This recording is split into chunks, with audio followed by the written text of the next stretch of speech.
Mas Ekal, kalau kita tadi sudah dengar dari Mas Uki bahwa untuk PU dan untuk IKN itu meningkat signifikan. Karena memang yang kita dengar banyak orang mempertanyakan loh, PU itu kan multiplier efeknya besar kepada kesejahteraan dan pertumbuhan ekonomi.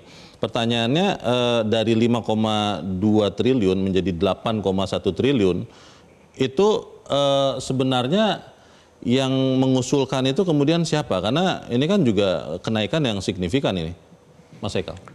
Jadi memang yang ini bukan komisi saya, tapi saya dengar lah, saya tanya sama teman yang di komisi bersangkutan, itu memang mereka membahas ini karena waktu pemotongan awal itu mereka ini kan memakai suatu sistem yang kelihatannya dalam pembahasan proyek itu kan banyak sekali rapat-rapatnya gitu kan.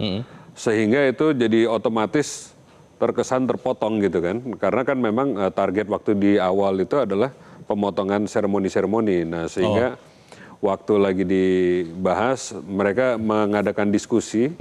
Setahu saya itu teman-teman di Komisi 5 dengan mitra-mitranya, dengan tim dari Kepresidenan dan Kementerian Keuangan. Dan akhirnya itu bagian daripada rekonstruksi itu. Sehingga kan begini, ini kan nggak kaku-kaku amat gitu loh.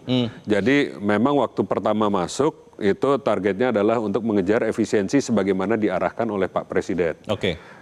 Mana yang kelihatannya buang-buang duit nih, menghambur-hambur, seremoni, acara-acara, perjalanan-perjalanan, terus kelihatannya kajian-kajian yang nggak penting-penting gitu kan. Ya mohon maaf nih, yang mengada-ngada ini kan banyak luxury-luxury yang dinikmatin lah. Nah ini kira-kira ini harus disingkirkan supaya kan maunya Pak Prabowo kalau kita memang mau bantu rakyat ya bantu. Langsung aja kerjain, nggak usah kebanyakan bahas-bahasnya gitu. Berarti pertambahan anggaran PU dari dari sebelumnya hampir 30 triliun, kemudian menjadi 50,5 triliun, itu sekitar berapa? 20-an triliun itu tidak ada seremoninya sama sekali ya? Itu pembangunan nyata sebenarnya? Isinya persis saya nggak tahu karena itu nggak dibahas di komisi saya. Tapi memang itu waktu itu kan begini, kita ini dalam setiap kali kita rapat paripurna ini kan teman-teman dari kementerian juga hadir, kita biasanya bahas itu di ruang belakang. Konsepnya begini, dari tim kepresidenan juga bicara, kita itu bukan mau mengganggu program yang kira-kira mengganggu KPI. Tujuan-tujuan pemerintah, target-target pemerintah ini harus tercapai semua. Pelayanan umum harus tercapai. Pembangunan itu berarti pengukuran kinerja maksudnya? Pengukuran kinerja, target-target strategis gitu kan. Proyek PU secara keseluruhan atau IKN-nya saja gini, maksud Pak, Mas Ekal? kayak misalnya kalau IKN kan tadi udah dijelaskan ya. Memang itu ada batasan anggarannya dan sudah ditetapkan supaya ada kepastian pembangunan. Nah, infrastruktur kan kalau kita lihat memang ada sedikit pergeseran dari eranya Pak Jokowi ke eranya Pak Prabowo. Kalau Pak Prabowo ini kan mau membangun human capitalnya lebih tinggi, tapi juga infrastruktur tetap jalan, tapi what kind of infrastructure? Nah infrastruktur ini yang kelihatannya kita mau garap adalah perumahan, gitu kan? Perumahan buat rakyat, dan kemudian infrastruktur yang masih perlu itu silakan diajukan lagi. Makanya tadi saya sampaikan. Prioritas dan program unggulan dari pemerintahan Prabowo Gibran. Betul. Itu yang diprioritaskan sekarang. Betul. Tapi yang tetap perlu itu silakan disampaikan oleh masing-masing menteri kepada presiden lagi. Makanya tadi kan disampaikan ini enggak itu yang 308 triliun itu kan sifatnya pemblokiran dulu. Tapi bukan berarti ini terus sudah final. Kalau memang disuspend begitu ya. Disuspend, dibintangin lah. Bisa dicairkan. Kalau memang ada yang penting sekali, tolong sampaikan ke Pak Presiden, supaya memang ini perlu dilaksanakan, ini bisa dilaksanakan. Tapi itu kan akan sangat very selektif, karena memang ini mau dialihkan ke program yang lebih produktif. Prioritas produktif dan prioritas dari pemerintahan Prabowo Gibran. Kan sudah disampaikan, swasembada pangan, swasembada energi, perumahan, dan lain-lain. Mas Uki, IKN itu termasuk prioritas atau program unggulan pemerintahan Prabowo Gibran? Atau bukan sebetulnya? Karena kan di dalam Asta Cita kita tidak melihat itu. Kita melihatnya ada makan bergizi gratis yang tadi Mas Ekal sampaikan, swasembada energi, swasembada pangan, itu prioritasnya. Kenapa jadi muncul atau membesar lagi IKN anggarannya? Iya, dapat saya pastikan bahwa di pemerintahan Prabowo Gibran 2025 sampai dengan 2029, komitmen pembangunan IKN tidak berkurang sama sekali.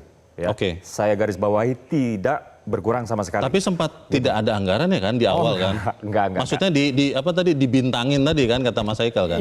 Bukan. Waktu itu yang keluar dari statement saya lupa Menteri siapa. PU, Ya, Menteri PU ya. Menteri PU. Terkait dengan anggaran diblokir dan lain-lain. Itu bukan pemblokiran dalam artian anggarannya dicabut atau anggarannya dibekukan dulu atau enggak, bukan. Karena begini, APBN itu kan tahun anggaran ini baru mulai. Oke. Gitu. Jadi ada yang cairnya itu walaupun sudah dianggarkan semenjak tahun lalu ya, dari rencana menjadi anggaran. Butuh waktu. Ada yang butuh waktu sampai dengan Maret. Ada yang butuh waktu sampai dengan April. Hampir nggak pernah lah cair dari Januari itu hampir nggak pernah. Nggak langsung Karena cair. agak lambat kan pencairan itu kan. Betul sekali. Jadi statement Menteri PU kemarin itu tidak dapat diartikan secara bahwa komitmen Pak Prabowo atau Presiden Prabowo dalam pembangunan IKN itu berkurang. Enggak sama sekali. Kenapa kemudian naiknya signifikan loh untuk IKN? Tadinya Menteri PU saja mengatakan jangan hanya progres, hanya untuk makan siang menteri loh. Itu pernyataan yang saya rasa bukannya gegabah juga disampaikan Menteri PU. Yang dapat saya katakan adalah pembangunan IKN dalam 5 tahun itu sudah dianggarkan 48 triliun. Itulah yang menjadi keputusan Presiden. Oke. Ya, jadi bahwa misalnya tahun 2024 kemarin anggarannya 30-an triliun, kemudian turun di tahun ini atau kemudian pernah lebih turun lagi kemudian naik lagi kayak gitu ya. Ini prosesnya secara teknokratik sudah dibahas di level kementerian. Tapi yang jelas bahwa anggaran IKN itu 48 triliun dalam 5 tahun itu dikarenakan memang ada batasan atas atau ceiling maksimal di undang-undang IKN. Di undang-undang yang IKN. hanya boleh 20% jadi di biaya komitmennya APBN. itu tidak pernah turun. Tapi begini, terkait dengan anggaran PU ya. Anggaran PU itu yang tadi sudah disebutkan oleh Mas Haikal yang dibintang-bintangi dan lain-lain ya. Sehingga pernah turun sampai dengan berapa? 8 triliun kalau nggak salah ya. Betul. 8 triliun kalau nggak salah. Nah, banyak pihak media atau opini di sosial media itu yang kemudian sudah mengambil kesimpulan terlalu terburu-buru. Seolah-olah kemudian komitmen kita terhadap pembangunan itu nggak berjalan atau menurun dan lain-lain. Tapi enggak. Setelah dibahas di DPR, kemudian dia naik lagi menjadi 50 triliun. Karena di sana apa? Ada yang tadinya mungkin digeser ke kementerian lain ya, dan lain-lain. Jadi harus bersabar ya intinya ya? Harus bersabar. Jangan tarik kesimpulan. Sebuah film series ketika itu 10 episode, kita baru nonton 5 episode, jangan. Tapi awasin aja. Pak Hendrawan, ojo ke susu, jangan terburu-buru benar, kerja cepat benar, tapi kan harus akurat. Kalau yang Anda lihat sekarang, efisiensi 750 triliun, itu akan tetap bisa membuat target pertumbuhan ekonomi pemerintah tercapai di tahun ini dan di sampai 5 tahun periode Prabowo Gibran, atau ini justru bisa mengancam nih, karena yang terdampak kan salah satunya perjalanan dinas itu konsumsi, hotel, perjalanan itu berkurang signifikan, Pak. Jadi sebelum dilakukan efisiensi ini pun kami membuat simulasi. Pertumbuhan ekonomi Indonesia akan ada kisaran 5 sampai 5,5%. Di tahun kapan? Sepanjang pemerintahan 5 tahun ini. Itu sebabnya Pak Prabowo dengan kabinetnya ini berusaha membuat terobosan. Bagaimana angka yang stagnan di angka 5% ini bisa tembus 7 sampai 8%. Karena kalau kita tidak tumbuh 7 sampai 8%, tahun 2045 kita tidak akan masuk klasifikasi negara maju. Kita Indonesia cemas jadinya ya? Itu emas ya, jadi harus benar-benar dicapai. Nah, alasan apa yang harus dilakukan? Ya, relokasi industri dari Tiongkok dipergencar, kemudian efisiensi APBN, kemudian macam-macam lah. Termasuk saat itu ada yang berpikir bagaimana kalau utang ini dinaikkan sejauh tidak melanggar Undang-Undang 17 2003, 60%. Ya, karena hanya dengan dana yang ekspansif, ya, dengan pembangunan yang luar biasa, big push, dorongan besar. Daya dorongnya bisa menyentuh pertumbuhan bisa 7-8%.